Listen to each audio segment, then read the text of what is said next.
চেহারাটা দেখতে ভালো, পোশাকটাও চমৎকার, অন্তরে তার কালি ভরা, কাজটা বড় খোদাকার। আছে না নাই? চেহারাটা দেখতে ভালো, পোশাকটাও চমৎকার, অন্তরে তার কালি ভরা, কাজটা বড় খোদাকার। এই মানুষের ভিড়ে আজ আসল মানুষ নাই রে নাই, এই মানুষের ভিড়ে আজ আসল মানুষ নাই রে নাই।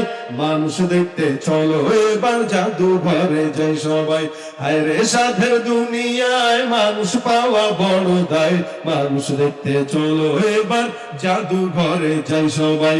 শিক্ষার জোরে ডিগ্রির ভারে সাহেবের বাজার বাঁকা, মুচকি হেসে সব অফিসে নেয় যে ঘুষের টাকা। আচ্ছা বলেন, এই মাদ্রাসাগুলোয় যদি পড়তো এরা, শিক্ষা যত বেশি হোক, এখান থেকে দিন স্বীকার করে ডাক্তারই হইতো, কসাই হয়ে জবাই করতে পারতো না।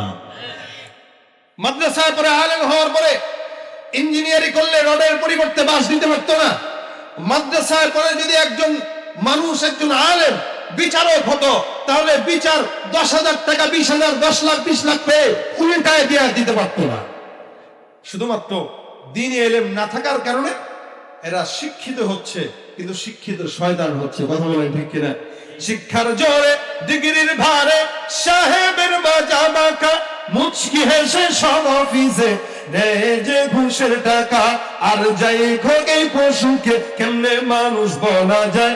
মানুষ দেখতে চলো এবার জাদুঘরে যাই সবাই, হায় রে সাধের দুনিয়ায় মানুষ পাওয়া বড় দায়। মানুষ দেখতে চলো এবার জাদুঘরে যাই সবাই। ঠিক কিনা?